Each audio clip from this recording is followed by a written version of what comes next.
Hai guys, terima kasih sudah klik video ini. Dan di video kali ini RL Chess akan bahas dari babak ke-8 turnamen 2024 FIDE kandidat 8 pemain catur terbaik dunia berjuang untuk menjadi yang terbaik dan akan menjadi penantang dalam perebutan gelar juara dunia catur melawan juara dunia catur saat ini, Ding Liren, di tahun 2025. Guys, kita akan bahas dari partai derby India, Vidit melawan Gukesh Domaraju. Teman-teman, untuk posisinya setelah selesai babak ke-7, Gukesh berada di peringkat kedua di bawah ya Nepomniachtchi dengan jarak setengah poin, Nepo 4,5, Gukesh 4 poin. Sementara Vidit berada di peringkat 4 dan 5 bersama dengan Hikaru Nakamura dengan 3,5 poin. Guys, ini partai yang sangat menarik walaupun mereka satu negara tapi gamenya sangat brutal. Dan ya selalu menarik untuk menyaksikan game brutal seperti ini.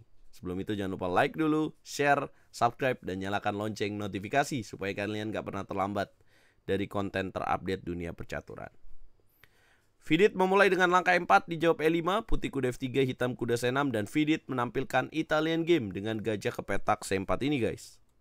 Kemudian Gukesh menjawab dengan langkah kuda F6 mengancam pion di petak E4. Vidit mainkan langkah D3. Ya ada pilihan kuda G5 ya, tapi Vidit nggak mau ke situ karena ya akan dijawab dengan langkah D5 seperti ini. Kemudian biasanya akan kuda ke petak A5. Nah nggak mau deh main variasi itu dan dia lebih pilih D3. Hitam A6, kemudian putih rokade, hitam H6 mencegah gajah putih ke petak G5, putih balas dengan A4 mencegah hitam mainkan langkah B5. Baru 6 langkah udah saling mepet ya, udah saling mencekik nih ya, tidak mengizinkan satu sama lainnya melakukan serangan. Hitam gajah ke petak C5, putih gajah E3, langsung coba menukar gajah gelapnya. Ya, buat teman-teman yang belum tahu ya, kekuatan dari hitam dalam pembukaan Italian game memang adalah gajah gelapnya ini. Hitam menjawab dengan langkah D6 dengan opsi apabila terjadi pertukaran, maka hitam menguasai petak D4 dengan adanya pion E5 dan C5. Putih belum mau menukar, dia pilih kuda B ke petak D2, hitam melakukan rokade, putih C3, hitam benteng E8, putih B4, gajah, pukul balik dengan pion dan hitam lakukan hal yang sama, gajah ke petak E6. Vidit mendorong pion B5, hitam kuda B8, kemudian terjadi pertukaran gajah, kali ini Gukesh memukul dengan benteng. Kemudian putih menteri C2, hitam kuda B ke petak D7, putih D4, hitam menteri E8 dengan tujuan menekan pion di petak E4 dengan melakukan pertukaran pada pion di petak D4. Vidit menjaga pion E4 dengan benteng A ke petak E1, tapi dia lupa dia meninggalkan jalur A yang dimanfaatkan oleh Gukesh dengan benteng A5.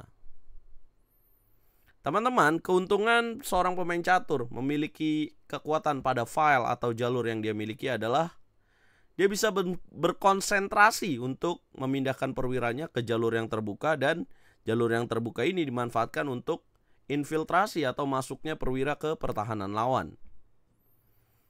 Yes, putih menjawab dengan langkah C4, langkah ke-18, hitam menteri A8, putih H3, hitam benteng E8, putih raja H2, hitam B6.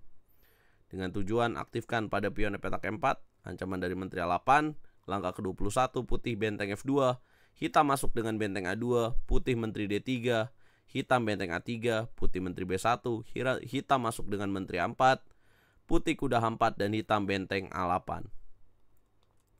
Ada kekuatan besar di jalur A dengan sepasang benteng di jalur yang sama ditambah dengan menteri. Kalian masih ingat ini apa nama tekniknya?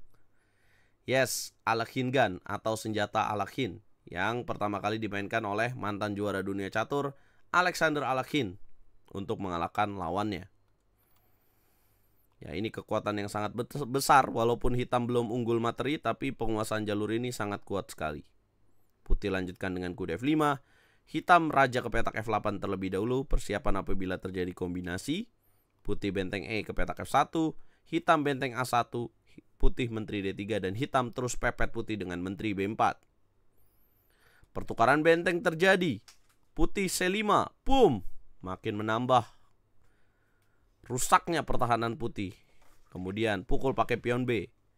Putih kuda C4, hitam masuk dengan menteri ke petak E1 mengancam benteng.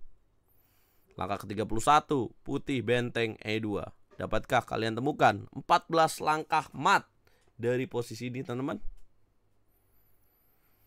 Yes, Gukes, Menteri G1 skak, Raja G3 skak lagi dengan kuda ke petak H5, putih Raja H4, hitam kuda D ke petak F4, kuda ke petak F6 dengan tujuan G5 skak mat, putih kuda pukul pion H6, hitam menteri ke petak H2, walaupun kalau pukul kuda udah unggul tapi tetap ancamannya skak mat.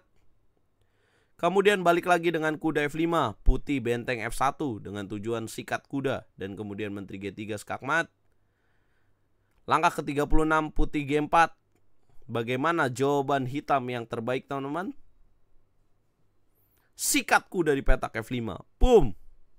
Apabila benteng pukul menteri, maka G5 skak mat.